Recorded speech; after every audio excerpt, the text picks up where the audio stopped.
नमस्कार, आप लोगों का स्वागत है हमारे इस YouTube चैनल शिक्षा सबको में।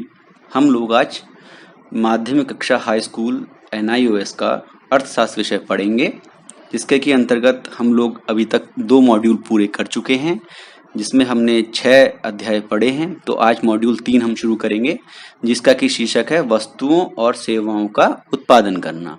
इसमें हम जानेंगे कि वस्तुओं और सेवाओं का उत्पादन करने में क्या क्या चीज़ें हमको करनी पड़ती हैं, किन किन चीज़ों का ध्यान रखना पड़ता है, क्या हमको लागत किसको कहते हैं, जो किस प्रकार से हम वस्तुओं का के लिए उत्पादन के लिए जो संसाधन है उनको किस प्रकार से उनको लगाते हैं, किस प्रकार से फैसला या निर्णय करते हैं।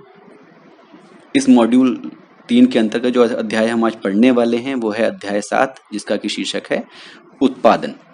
तो पाठ प्रारंभ करने से पहले एक छोटा सा अनुरोध आपसे है कि इस वीडियो को अपने जो परिचित हैं या दोस्त हैं, ऐसे दोस्त या परिचित जो NIOS से पढ़ रहे हों या जो अर्थशास्त्र विषय हाई स्कूल का पढ़ रहे हों, वैसे भी उन सब से आप इस वीडियो को शेयर कर सकते हैं। तो आइए शुरू करते हैं। तो सबसे पहले जानते हैं आगत और निर्गत। इसको इंग्लिश में बोलते हैं इनपुट्स एंड आउटपुट्स। तो आगत क्या होते हैं? आगत उत्पादन में जो प्रयुक्त संसाधन होते हैं उनको आगत कहा जाता है। ये संसाधन कौन से होते हैं? भूमि, उद्यम, श्रम और पूंजी, ये चारों उत्पादन के संसाधन हैं, उत्पादन में प्रयुक्त होने वाले संसाधन हैं। तो इनको क्या कहेंगे? हम इनको आगत कहेंगे। और निर्गत क्या होता है? जो निकलता है या जो आउटपुट होता है। आगत मतलब जो आता है और उत्पादन में काम आता है, और निर्गत जो उत्पादन से निर्गत होता है या निकलता है। तो उत्पादन से निकलता क्या है? उत्पादन इकाई से वस्तुएं या सेवाएं निकलती हैं। तो निर्गत कहते हैं उत्पादित वस्तुओं और सेवाओं को। अब हम जानते हैं कि उत्पादन फलन क्या होता है। उत्पादन फलन की अवधारणा क्या है? तो उत्पादन फलन क्या होता है? उत्पादन फलन कुछ जो आगत होते हैं, उन आगतों के विभिन्न संयोगों का प्रयोग करके उनको निर्गत के रूप में परिवर्तित करता है। तो उत्पादन फलन या उत्पादन या प्रोडक्शन फंक्शन जिसको बोलते हैं इंग्लिश में, तो वो किस काम आता है? वो जो विभिन्न जो इनपुट्स के जो कॉम्बिनेशंस हैं या आगत के जो बहुत सारे संयोग हैं, उनके माध्यम से निर्गत को बनाता है या निर्गत में आगतों को परिवर्तित करता है। इसकी जो डेफिनेशन जो एक आपको उत्पादन किसको बोलते हैं? उत्पादन कहते हैं उत्पादन को आगतों को निर्गतों में परिवर्तित करने के रूप में परिभाषित किया जाता है। तो ये क्या है? ये है उत्पादन। उत्पादन क्या है? वो आगत को निर्गत के रूप में परिवर्तित करता है, जो उत्पादन होता है। तो कैसे परिवर्तित करता है? मान लीजिए चावल आप बना रहे हैं।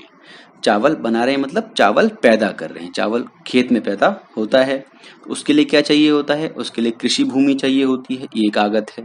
बीज चाहिए होता है, ये भी एक आगत है। खाद और हल चाहिए होता है, हल मतलब ट्रैक्टर आप उसको बोल सकते हैं, वो भी एक आगत है। कीटनाशक चाहिए होते हैं, वो भी एक आगत है। और डीजल किस लिए? ट्रैक्टर या और मशीनें जो होती हैं उनको चलाने के लिए डीजल की आवश्यकता होगी।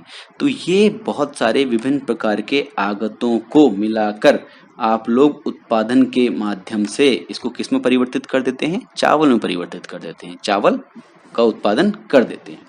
तो इस प्रकार से ये विभिन्न जो आपने जो संसाधन हैं या आगतें हैं उनका उपयोग करते हैं, और आप उसके माध्यम से जो एक दूसरी जिसको आप पैदा कर रहे हैं वो चीज उत्पन्न कर देते हैं। तो उत्पादन फलन की अवधारणा फिर हम थोड़ा सा जानते हैं। उत्पादन फलन क्या करता है? उत्पादन फलन हमें किसी फर्म की आगतों और निर्गतों के तकनीकी संबंध को बताता है। ये बताता है कि आगत और निर्गत किस प्रकार से एक दूसरे से संबंधित होते हैं। मतलब किस प्रकार से अगर आप आगतों को लगाएंगे तो किस प्रकार से आप निर्गत प्राप्त करेंगे। मतलब अगर आप आगत बढ़ाते हैं तो क्या निर्गत में बढ़ोतरी होगी या नहीं होगी, या आगत कम करेंगे तो निर्गत में कमी होगी या नहीं होगी। तो ये कौन बताता है आपको? ये प्रोडक्शन फंक्शन या उत्पादन फलन आपको बताता है। तो ये हमें बताता है कि दी गई आगतों की मात्राओं, जो विभिन्न जो आगत हैं उनकी विभिन्न मात्राओं की सहायता से निर्गत की अधिकतम मात्रा का उत्पादन कैसे किया जा सकता है। तो जो आपको आगत दी गई हैं, जो आगत की मात्रा दे रखी हैं, उसके माध्यम से आप किस प्रकार से अधिकतम मात्रा का उत्पादन कर पाएंगे निर्गत की, वो कौन बताता है आपको? प्रोडक्शन फंक्शन या उत्पादन फलन आपको उसके बारे में बताता है। तो देखा गया है कि आगतों की मात्रा और उत्पादित निर्गत की मात्रा में प्रत्यक्ष संबंध होता है। प्रत्यक्ष संबंध होता है मतलब एक दूसरे से संबंधित होती हैं प्रत्यक्ष रूप से। तो प्रौद्योगिकी और उत्पादन विधि, प्रौद्योगिकी क्या होती है? टेक्नोलॉजी, किस प्रकार की टेक्नोलॉजी आप यूज कर रहे हैं, किस प्रकार के बीज आप यूज कर रहे हैं, किस प्रकार के कीटनाशक आप यूज कर रहे हैं अगर आप खेती का उदाहरण लेते हैं तो। और उत्पादन विधि मतलब बहुत सारी विधियां होती हैं उत्पादन करने की, कितना कितना दूर पे आपको बीज डालने हैं, किस प्रकार से पानी देना है, किस प्रकार से कब कीटनाशक का प्रयोग करना है, कब उसमें सिंचाई करनी है। तो ये उत्पादन विधि, तो प्रौद्योगिकी और उत्पादन विधि से अभिप्राय इस अनुपात से है, उस अनुपात से है कि जिसमें निर्गत का उत्पादन करने के लिए आगतों को जोड़ा जाता है। तो टेक्नोलॉजी और जो उत्पादन विधि है, जो मेथड है जिससे आप उत्पादन कर रहे हैं, तो उससे वो अनुपात है जिससे कि निर्गत का उत्पादन करने के लिए आगतों को जोड़ा जाता है। उस अनुपात से मतलब है कि कितनी मात्रा में आपको पानी बीज देना है, कितने में पानी देना है, मतलब जो आगतें हैं वो किस प्रकार से उपयोग करनी है वो आपको कौन बताता है, किस अनुपात में यूज करनी है वो आपको प्रौद्योगिकी और उत्पादन विधि बताती है। तो उत्पादन फलन को उस तकनीकी संबंध के रूप में भी परिभाषित किया जाता है जो हमें आगतों के विभिन्न संयोगों द्वारा उत्पादन को अधिकतम करने के बारे में बताता है। मतलब उत्पादन फलन क्या करता है आपको? उत्पादन फलन वो तकनीकी संबंध भी हो सकता है जो कि हमें बताता है कि किस प्रकार की जो इनपुट्स हैं वो किस किस मात्रा में हम उन इनपुट्स को लें जिसके की माध्यम से हम लोग उत्पादन को अधिकतम कर पाएं। तो अब है अगला जो टॉपिक है वो है उत्पादन की विभिन्न तकनीकी। तो बहुत सारी प्रकार से, बहुत सारी तकनीकों के माध्यम से हम लोग उत्पादन करते हैं। तो आइए जानते हैं किस किस प्रकार की तकनीकी से हम उपयोग करते हैं। तो वस्तुओं और सेवाओं का उत्पादन एक से अधिक तरीके से हो सकता है। आपने भी देखा होगा अपने जीवन में कि कई सारी चीजें आप ऐसी चीजें हैं जो कि आप एक से ज्यादा तरीके से उत्पादित कर सकते हैं। जैसे अगर आप चाय ही कोई ले लें तो चाय भी आप कई माध्यम से, कई तरीकों से बना सकते हैं। तो क्या है, जैसे हथकरघे और शक्ति द्वारा चालित करघे। मतलब हथकरघे क्या होते हैं? जिससे बुनकर भाई जो होते हैं अपने हाथ के माध्यम से चलाते हैं, वो तो हो गया हथकरघा। लेकिन आजकल पावर लूम भी आते हैं जो कि सीधे बिजली से चलते हैं, जिनको कि शक्ति द्वारा चालित करघे बोलते हैं, उसको पावर लूम बोलते हैं। और ये होता है हैंडलूम, जो हाथ से चलता है वो हैंडलूम, और जो पावर से चलता है वो पावर लूम। तो इन दोनों के माध्यम से ही कपड़े का उत्पादन हो सकता है, लेकिन अलग अलग तरीका है बनाने का कपड़े के। तो ये आप देख पा रहे हैं, एक है श्रम गहन तकनीकी जिसमें कि श्रम का अधिक महत्व होता है, जिसमें कि श्रम का यूज ज्यादा किया जाता है। और एक है पूंजी गहन तकनीकी। इसमें क्या है, इसमें एक मशीन के माध्यम से ये खेती कर रहा है, मशीन जो कि ट्रैक्टर है, और यहाँ कोई मशीन ना यूज करके ये खुद अपने आप ही इसको चला रहा है, हल को, दो जानवरों के माध्यम से, दो बैलों के माध्यम से। तो ये है श्रम गहन तकनीकी और ये है पूंजी गहन तकनीकी। आइए इनको समझते हैं करके। ये बहुत महत्वपूर्ण टॉपिक है, ये कई बार पेपर में आता भी है। तो श्रम गहन तकनीकी में क्या होता है, प्रति इकाई उत्पाद श्रम का अधिक उपयोग होता है। मतलब उत्पाद की इकाई यानी कि एक उत्पादन करने में श्रम का अधिक उपयोग होता है। अन्य साधनों की जो उत्पादन के संसाधन होते हैं, जो जिसमें कि श्रम, पूंजी, उद्यम आदि सम्मिलित हैं, भूमि आदि सम्मिलित हैं, उसमें सबसे अधिक उपयोग श्रम का किया जाता है श्रम गहन तकनीकी में। इसका नाम भी श्रम गहन इसीलिए है, गहन मतलब ज्यादा। तो ज्यादा जहाँ श्रम का यूज होता है ऐसी तकनीकी होती है श्रम गहन तकनीकी। यहाँ पूंजी का कम उपयोग होता है और श्रम का ज्यादा होता है। तो ये कहाँ कहाँ यूज की जाती है, पारिवारिक उद्यमों और अन्य उद्यमों में किया जाता है जो स्व उपभोग के लिए अथवा छोटे पैमाने पर उत्पादन करते हैं। जैसे जो आपने किसान देखा था पीछे, वो केवल अपने खाने के लिए या फिर केवल छोटी मात्रा में ही उत्पादन कर पाएगा, क्योंकि उसके पास ऐसे संसाधन ही नहीं है, वो बहुत ज्यादा खेतों को जोत ही नहीं सकता, अकेले इसको काम करना है। बल्कि यहाँ ट्रैक्टर का यूज करके ये बहुत बड़ी मात्रा में जमीन को जोत सकता है, बहुत और ज्यादा उत्पादन कर सकता है। तो ये हुआ श्रम गहन तकनीकी। अब है पूंजी गहन तकनीकी। पूंजी गहन तकनीकी में जैसे नाम से स्पष्ट हो रहा है, इसमें पूंजी की अधिकता होती है। तो ये क्या है, प्रति इकाई उत्पाद पूंजी का अधिक उपयोग और श्रम का कम उपयोग किया जाता है। किसमें? पूंजी गहन तकनीकी में।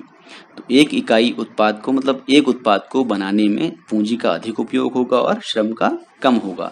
इसमें क्या होता है, उत्पादन बड़े पैमाने पर होता है और बाजार में बिक्री के लिए होता है।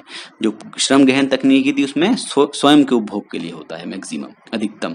और इसमें जो है उत्पादन लाभ कमाने के उद्देश्य से किया जाता है, वहां गुजारा करने के उद्देश्य से किया जाता है श्रम गहन तकनीकी में। ये जो बड़ी बड़ी कंपनियां हैं, कॉरपोरेशन है, वहां और सरकारी उद्योगों में पूंजी गहन तकनीकों का उपयोग होता है। अब अगला एक बंटवारा है इसका ही, उत्पादन के माध्यमों का। तो ये है उत्पाद आधारित श्रम विभाजन और ये उदाहरण है प्रक्रिया आधारित श्रम विभाजन का। होता क्या है कि ऐसे जो उत्पादन इकाइयां हैं या ऐसे जो उत्पादन करने वाले लोग हैं जिसमें कि एक व्यक्ति बहुत कुशल होता है और पूरा प्रोडक्ट, पूरी वस्तु या पूरी सेवा वो अकेले ही उत्पादित कर देता है, तो वो तो होता है उत्पाद आधारित श्रम विभाजन, जहाँ पे कि पूरे का पूरा उत्पाद एक ही व्यक्ति बना देता है, भले ही वो वस्तु हो या सेवा हो। तो वो तो होता है उत्पाद आधारित श्रम विभाजन। लेकिन बड़ी बड़ी जो फैक्ट्रियां हैं जहाँ पे कि एक उत्पाद को बनाने के लिए कई लोग लगते हैं, मतलब ऐसा कोई भी आदमी नहीं कह सकता कि पूरा उत्पाद उसके द्वारा बनाया गया है, क्योंकि उसने उस उत्पाद को बनाने की जो प्रक्रिया है, मतलब पूरी जो उत्पादन की जो प्रक्रिया है उसको छोटी छोटी प्रक्रियाओं में विभाजित कर दिया जाता है। तो उसकी वो जो पूरी जो छोटी छोटी प्रक्रियाएं जिसमें विभाजित कर दिया गया, उसमें से कुछ भाग कोई एक व्यक्ति करता है, सारी के सारे भाग कोई एक व्यक्ति नहीं करता है, बल्कि कई लोग मिलके करते हैं। जैसे आप इस चित्र में देख पा रहे हैं, ये लोग बोतलें बना रहे हैं। तो हर एक जो व्यक्ति बैठा हुआ है उसका अलग अलग काम होगा, तो हर व्यक्ति का कुछ ना कुछ श्रम उसके अंदर लगेगा और इस प्रकार से उत्पाद का निर्माण होगा। ये लोग स्पार्कलिंग वाटर जो होता है, वहाँ की एक फैक्ट्री है इजराइल की, उसका एक फोटो ये मैंने लिया है। ये जो चित्र आप जितने भी देखते हैं मेरी इन स्लाइड्स में, वो सारी के सारे रॉयल्टी फ्री होते हैं। मतलब ये कहीं जो वेबसाइट्स हैं, कुछ ऐसे अनस्प्लैश है या फिर कोई और एक दूसरी होती है, इन सब से मैं लेता हूँ ताकि ये फ्री में उपलब्ध होती हैं आपको।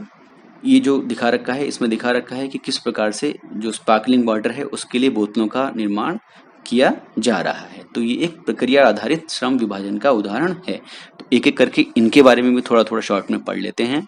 तो उत्पाद आधारित श्रम विभाजन क्या होता है? यदि एक श्रमिक, मैंने जैसे बात की थी पहले भी, कि एक श्रमिक किसी एक वस्तु अथवा सेवा के उत्पादन में दक्षता प्राप्त कर लेता है, वो परफेक्ट होता है उसको उत्पादन करने में, तो उसे उत्पाद आधारित श्रम विभाजन कहते हैं। इसके उदाहरण क्या हैं? छोटे किसान, कुम्हार का एग्जाम्पल मैंने आपको दिखाया था, मोची, बढ़ई, ये सब के सब उत्पाद आधारित श्रम विभाजन के उदाहरण हैं। दूसरा है प्रक्रिया आधारित श्रम विभाजन। जब किसी वस्तु का उत्पादन बहुत सी प्रक्रियाओं में बांट दिया जाता है, मतलब एक कोई जो वस्तु बन रही है उसके उत्पादन को कई सारी प्रक्रियाओं में बांट दिया जाता है और हर एक जो प्रक्रिया है वो अलग अलग व्यक्ति द्वारा किया जाता है, ठीक है। और एक श्रमिक एक या दो प्रक्रियाओं में दक्षता प्राप्त करता है। जैसे मैंने आपसे कहा था कि एक जो व्यक्ति होगा वो एक या दो से ज़्यादा प्रोसेसेस में परफेक्ट नहीं होगा, वो केवल एक दो चीज़ों के लिए ही उत्तरदायी होगा। जैसे आप देखते होंगे, अगर जैसे आप कभी देखेंगे तो जैसे कहीं बाइक बन रही है, मान लीजिए कोई बाइक बनाने की जो फैक्ट्री है, तो वहाँ कोई एक व्यक्ति पूरी बाइक नहीं बनाता है, वहाँ कोई उसका हैंडल लगा रहा है, कोई उसका जो सस्पेंशन है वो लगा रहा है, कोई ब्रेक लगा रहा है, कोई उसमें टायर लगा रहा है, कोई इंजन डाल रहा है। तो ये अलग अलग जो प्रक्रियाओं में बांट दिया गया है बाइक के उत्पादन को। तो एक जो श्रमिक है वो एक या दो प्रक्रियाओं में दक्षता प्राप्त करता है और वह प्रक्रिया आधारित श्रम विभाजन कहलाता है। तो इस प्रकार का जो श्रम विभाजन है वो कहलाता है प्रक्रिया आधारित श्रम विभाजन। तो बड़ी उत्पादन इकाइयों में जैसे निगम और सरकारी उद्यमों में इसका उपयोग किया जाता है। तो ये हमने देखा अभी तक। अब हम बहुत एक महत्वपूर्ण टॉपिक पे आ गए हैं, कुल उत्पाद, औसत उत्पाद और सीमांत उत्पाद। तो कुल उत्पाद क्या होता है, जिसको कि टीपी से लिखते हैं। टीपी का मतलब है टोटल प्रोडक्शन। तो कुल उत्पाद से अभिप्राय किसी वस्तु के उस कुल उत्पादन से है जो एक आगत जैसे श्रम के रोजगार के एक निश्चित स्तर द्वारा प्राप्त होता है, जबकि अन्य आगतों की मात्रा अपरिवर्तित रहती है। मतलब आपने पूंजी और भूमि इन दोनों को अपरिवर्तित रखना है, और आपने किसको परिवर्तन करना है? केवल लेबर को परिवर्तित करना है, एल को। तो लेबर की जो बहुत सारी यूनिट्स हैं, मतलब एक मजदूर लगा रहे हैं, दो मजदूर लगा रहे हैं, तीन मजदूर लगा रहे हैं, तो कुल उत्पाद से तात्पर्य ये है कि एक आगत जैसे श्रम के रोजगार के एक निश्चित स्तर द्वारा प्राप्त होता है, वो उत्पादन है, जबकि अन्य आगतों की मात्रा अपरिवर्तित रहती है। यहाँ पे श्रम एक परिवर्तनशील साधन है, मतलब श्रम की जो इकाइयाँ हैं उसको आप घटा बढ़ा सकते हैं। अगला है औसत उत्पाद। तो औसत उत्पाद क्या होता है? औसत उत्पाद बोलते हैं एक परिवर्तनशील लागत, मतलब जो हमने एक परिवर्तनशील आगत की बात कर रहा है। जैसे हमने अभी बोला कि जो श्रम है वो एक परिवर्तनशील लागत है, आगत है। जैसे श्रम का प्रति इकाई उत्पाद औसत उत्पाद कहलाता है। मतलब जो ऐसी परिवर्तनशील आगत है उसकी एक इकाई में जितना उत्पाद होता है उसको औसत उत्पाद बोलते हैं, या उसको इंग्लिश में एवरेज प्रोडक्शन बोलते हैं। तो अगर 4 मजदूर लगा के आप कोई काम कर रहे हैं, 4 मजदूर लगा के आप 8 इकाइयों का उत्पादन कर रहे हैं किसी वस्तु की, तो आपका औसत उत्पादन आएगा 8/4। मतलब एक जो मजदूर है वो कितना उत्पादन कर रहा है? वो 2 इकाई का उत्पादन कर रहा है, तो दो आएगा, उसको औसत उत्पाद बोलेंगे। तो औसत उत्पाद कैसे निकाल सकते हैं आप? ये कलु नहीं कुल होगा, कुल उत्पाद बटे श्रम की इकाइयाँ। मतलब जैसे मैंने अभी एग्जाम्पल आपको दिया कि अगर हमने 8 उत्पाद बनाए हैं और हमने 4 मजदूर लगाए थे, तो हमारा जो औसत उत्पाद है वो आएगा 2। ठीक है, मतलब एक मजदूर ने 2 उत्पाद बनाए। तो ये हो गया औसत उत्पाद या एवरेज प्रोडक्शन। अब हम बढ़ते हैं सबसे जो अंतिम और सबसे महत्वपूर्ण जो एक परिभाषा है वो है सीमांत उत्पाद की। सीमांत उत्पाद या जिसको बोलते हैं मार्जिनल प्रोडक्ट। तो श्रम की एक अतिरिक्त इकाई, मतलब अगर अभी आपने 1 लगा रखे हैं तो अब हम बात कर रहे हैं 2 की, तो आपने एक अतिरिक्त लगा के 2 कर दिया। तो एक अतिरिक्त इकाई के लगाने से कुल उत्पाद में होने वाली वृद्धि अथवा कमी को सीमांत उत्पाद के रूप में परिभाषित किया जा सकता है, जबकि शेष सभी आगतों को परिवर्तित रखा जाता है। तो मान लीजिए आपने लेबर की 1 यूनिट लगाई पहले, और आपने 2 प्रोडक्ट बनाए, और आपने फिर बढ़ा के कितनी कर दी? 2 लेबर लगा दी, और अब आपने बनाए कितने प्रोडक्ट? 3। तो अब आपका जो सीमांत उत्पाद है वो हो गया 3 में से आप 2 को घटा देंगे, यानी कि 1। तो 1 आपका सीमांत उत्पाद हो गया, और यहाँ पर बाकी के जो आगतें हैं उनको अपरिवर्तित रखा जाएगा, उनको चेंज नहीं करा जाएगा। ये इसकी एक बहुत महत्वपूर्ण कंडीशन है जिसको कि आपको याद रखना होगा, एक बहुत महत्वपूर्ण शर्त है। तो इसको इंग्लिश में MP लिखते हैं, मार्जिनल प्रोडक्ट, जो कि बराबर होता है total product at L units minus total product at L-1 units. इसका कहने का मतलब यह है हिंदी में कि सीमांत उत्पाद बराबर होगा जो कुल उत्पाद है कब? L लेबर पर माइनस कुल उत्पाद जो कि था L-1 लेबर पर। मतलब वही बात है कि एक, मतलब ये हो गया 2 पर, 2 मजदूर जब लगा रखे हैं आपने वो उत्पाद, और ये है जब 1 मजदूर आपने लगा रखा है, मतलब L और L-1। ये आपको ध्यान देने की जरूरत है। L है अगर 2 है तो L-1 यानी कि 1 हो जाएगा। L की वैल्यू अगर 2 है तो L-1 की वैल्यू कितनी हो जाएगी? L-1 का मतलब हो जाएगा 2 - 1 मतलब 1। तो ये तो निकल जाएगा टोटल प्रोडक्ट एट L, और ये निकलेगा टोटल प्रोडक्ट एट L-1। ये आप अभी एक उदाहरण देखेंगे तो आपको और स्पष्ट हो जाएगा। तो अब एक उदाहरण देखते हैं जो आपकी किताब में दे रखा है। उसके अंदर क्या है? श्रम की कुल इकाइयां दे रखी हैं। श्रम की इकाइयां ये अलग अलग संयोग हैं जिसमें कि श्रम परिवर्तित हो रहा है, मतलब श्रम की इकाइयों में परिवर्तन हो रहा है धीरे धीरे 0 से लेके 10 तक जा रही हैं। मतलब आप धीरे धीरे मजदूरों की संख्या बढ़ा रहे हैं। और ये है कुल उत्पाद में भी परिवर्तन हो रहा है, आप देख पा रहे हैं। मजदूरों की जब संख्या धीरे धीरे हम बढ़ा रहे हैं उसके हिसाब से इसमें भी परिवर्तन होता रहेगा। तो 0 अगर मजदूर हैं तो वो 0 प्रोडक्ट बनाएंगे, बिल्कुल सही। 1 मजदूर जब लगाया तो आपने 10 प्रोडक्ट बनाए, 2 पे 22 बन रहे हैं, 3 पे 36 बन रहे हैं, 4 पे 44 बन रहे हैं, 5 पे 50, इस प्रकार से 10 पे 50। तो ये आपने एक कॉम्बिनेशन देखा। तो इसके माध्यम से आप औसत उत्पाद की अब गणना करेंगे। इसमें औसत उत्पाद कैसे निकालेंगे? ये जो दूसरी वाले जो संयोग है, पहले वाले संयोग में तो सब 0 होगा, कुछ नहीं निकलेगा।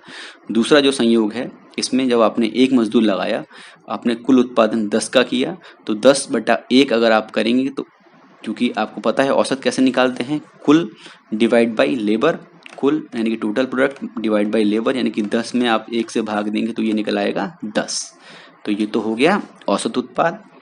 और ये आ गया सीमांत उत्पाद। सीमांत उत्पाद क्या होता है? एल पे कितना प्रोडक्शन है? 10, ये लिख दिया आपने 10। ऐसे ही total product at L-1, L-1 मतलब कितना हो जाएगा? 1-1 मतलब 0। जब 0 लेबर है तो 0 लेबर पे कितना उत्पादन है? 0। ये 0 लिख दिया आपने, तो 10 में से 0 आपने घटा दिया तो ये 10 ही आएगा। ये गलती से मैंने 11 लिख दिया है, ये 10 होगा। इसके पश्चात है, जब धीरे धीरे आपने अब लेबर 2 कर दिए तो 2 लेबर पे आपने प्रोडक्ट कितने बनाए? 22। तो इसका जो औसत आ गया वो आ गया 11। और इसी प्रकार से जो इसकी सीमांत उत्पाद है वो कितना आ गया? अब आपने TL मतलब TL हो गया अब 2, T2 पे कितना बन रहा है आपका? टोटल प्रोडक्ट बन रहा है 22, और L-1 यानी कि 1 पे बन रहा था 10। तो 22 में से अगर आप 10 को घटा देंगे, 22 में से आप 10 को घटा देंगे तो इस प्रकार से आपको मिल जाएगा 12। इसी प्रकार से आप इसको करते जाएंगे और ये निकालते जाएंगे कॉम्बिनेशन अलग अलग। तो इस प्रकार से आपको प्राप्त हो जाएंगे औसत उत्पाद और सीमांत उत्पाद। तो ये सवाल भी आपका कभी आ सकता है एग्जाम में, महत्वपूर्ण है, देख लीजिएगा इसको आप। तो इस प्रकार से मैं वही करता चला गया। और सबसे लास्ट में आपको बता देता हूँ कैसे किया। जो लास्ट वाला है, जो 10वीं यूनिट के लिए है, वो कैसे निकाला? कुल उत्पाद है 50, तो हमने 50 हो गया टोटल प्रोडक्शन, और हमने कितनी यूनिट्स लगाए हैं? मजदूर लगाए हैं 10, तो एक मजदूर कितने बना पा रहा है? 5। तो ये तो हो गया औसत उत्पाद यानी कि एवरेज प्रोडक्ट। और ये हो गया 50 - 54। ये क्यों 50 - 54 हो गया? क्योंकि TP मतलब जो TPL है यहाँ पर वो होगा 50, क्योंकि जो टोटल प्रोडक्ट एट L यानी कि 10 पे है वो है 50, और TP एट 9 पे है कितना है? L बराबर 9, L-1 यानी कि 10 - 1 यानी कि 9 पर कितना है? 54। तो 50 में से 54 गया यानी कि -4। कितना आ रहा है? नेगेटिव में आ रहा है ये। इसका कहने का मतलब ये है कि जितनी यूनिट्स पहले बन रही थी 9 पे 54 बन रही थी, तो अब उससे भी 4 कम बन रही हैं, मतलब नुकसान हो रहा है आपको। आप 9 मजदूरों के साथ 54 यूनिट बना पा रहे थे, जबकि आप 10 मजदूरों के साथ केवल 50 यूनिट बना पा रहे हैं, तो आपको 4 का नुकसान है। तो आप देख रहे होंगे कि जो सीमांत उत्पाद की जो इकाइयां हैं वो धीरे धीरे कुछ यहाँ तक तो बढ़ी हैं, पहले 10 थी, फिर 12 हुई, फिर 14 हुई, लेकिन इसके बाद ये कम होनी शुरू हो गई, और कम होते होते यहाँ इस जगह पर 0 हो गई, और इसके बाद तो ये माइनस में चली गई और धीरे धीरे और कम होती जाएंगी। तो इसका कहने का मतलब ये है कि अगर और चीज़ें बदल नहीं रही हैं, बाकी सारे आगत अपरिवर्तित हैं, तो अगर श्रम जो कि परिवर्तित साधन है, अगर उसी इकाइयों में हम बढ़ोतरी करते जाएंगे तो सीमांत उत्पाद धीरे धीरे कम होता जाएगा। इसको ही सीमांत उत्पाद के ह्रास का नियम बोलते हैं। इसको बोलते हैं सीमांत उत्पाद के ह्रास का नियम। मतलब ह्रास मतलब कम होना या क्षय होना। तो ये मैंने उसको आपको कैलकुलेशंस दिखाई थी, यहाँ बिल्कुल आपको स्पष्ट हो रहा है। ये वही टेबल है सेम। इसमें आप देख पा रहे हैं कि यहाँ जो 3 यूनिट तक आपका जो मार्जिनल जो प्रोडक्ट है वो बढ़ रहा है, मतलब इसमें बढ़ोतरी दिखाई दे रही है। इसके बाद जो ये 8 यूनिट तक ये जाते जाते ये शून्य हो गया है, मतलब कम होना शुरू हो गया है, और उसके बाद तो ये निगेटिव में चला गया है, मतलब बहुत ही खराब हालत है। तो यही हमको सीमांत उत्पाद का ह्रास नियम बताता है। तो श्रम का सीमांत उत्पाद ह्रास नियम क्या होता है? वो ये होता है कि कुछ समय तक अस्थायी रूप से बढ़ने पर श्रम का सीमांत उत्पाद घटने लगता है, जो कि हमने उदाहरण में देखा कि वो यहाँ 3 यूनिट जो लगाई तब तक तो ये बढ़ रहा था, उसके बाद ये घटने लगा। ठीक है, उत्पाद घटने लगा सीमांत उत्पाद, तो सामान्य रूप में हम कह सकते हैं कि परिवर्तनशील साधन जो कि इसमें श्रम था, श्रम की इकाइयों में लगातार वृद्धि करने से इसका सीमांत उत्पाद एक निश्चित बिंदु पर पहुंचने तक आरंभ में बढ़ता है, जो कि हमारे 3 यूनिट तक बढ़ा, किंतु उसके पश्चात यह घटेगा और ऋणात्मक भी हो सकता है। बिल्कुल हमारे उदाहरण में वो ऋणात्मक भी हो गया था यदि अन्य सभी कारक अपरिवर्तित रहते हैं तब।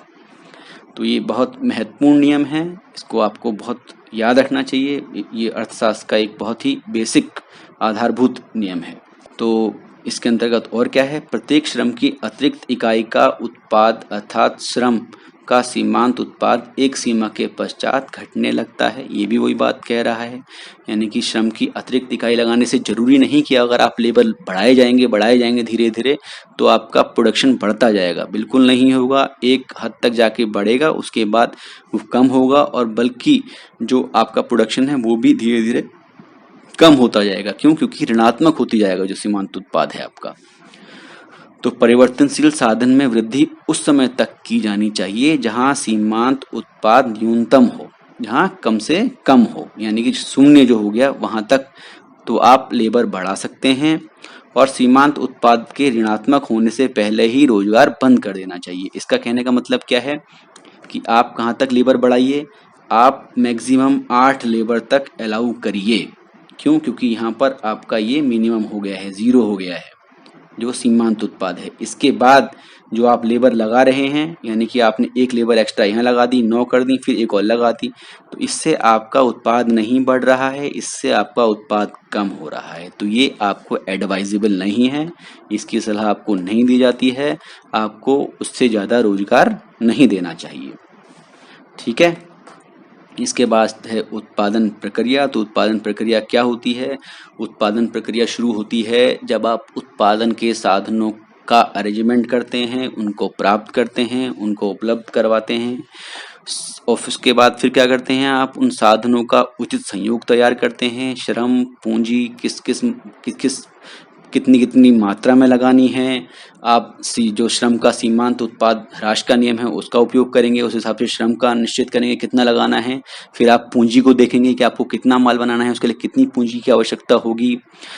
उत्पादन में प्रयोग के लिए कच्चे माल की माल सूची तैयार करना और खरीदना, आप कच्चे माल की एक सूची बनाएंगे, उसके हिसाब से कच्चा माल खरीदेंगे। फिर आप वस्तु का उत्पादन करेंगे और उसको स्टोर करेंगे, उसका भंडारण करेंगे। इसके पश्चात आप फिर उत्पादन को बेचेंगे, क्योंकि आपने बनाया है उत्पाद लाभ कमाने के लिए, लाभ के उद्देश्य से, तो आपको उसको बेचना आवश्यक है ताकि कोई दूसरा उसको उपयोग कर पाए और उसको उपयोग करने के एवज में आपको कुछ पैसा दे और आपको एक साधन आय प्राप्त हो लाभ के रूप में। तो इसके पश्चात जो लास्ट टॉपिक है वो है फर्म और उद्योगों की भूमिका और महत्व। तो क्या महत्व है? बहुत जनरल सा सवाल है, टॉपिक आप आराम से इसका उत्तर लिख सकते हैं। उपभोग के लिए वस्तुओं और सेवाओं को ये उत्पादन उपलब्ध कराता है, जो फर्म और उद्योग होते हैं। निवेश के लिए वस्तुएं उपलब्ध कराते हैं, बहुत से लोगों को रोजगार मिलता है इसके माध्यम से। देश के विकास के लिए आधारिक संरचना का ये स्थापना करते हैं, जो उद्योग और फर्म होते हैं बहुत जरूरी हैं देश के लिए। तो इस प्रकार से ये आज का टॉपिक समाप्त होता है। हम इसका दूसरा भाग अगले वीडियो में पढ़ेंगे, जिसमें कि मैं आपको एक जो पिछले साल का एक सवाल है वो भी इसमें जो कुल उत्पाद, सीमांत उत्पाद और औसत उत्पाद से संबंधित है वो भी आपको समझाऊंगा। तो धन्यवाद। फिर आपसे अंत में एक बार अनुरोध है कि आप अपने जो दोस्त हैं, अपने परिचित हैं, उनको जरूर हमारे चैनल के बारे में बताइए, हमारे वीडियो को उनके साथ शेयर कीजिए और जो भी आपको परेशानी हो इस टॉपिक से रिलेटेड वो हमारे साथ शेयर करिए, हम लोग उसका उत्तर देने का पूरा प्रयास करेंगे। तो धन्यवाद।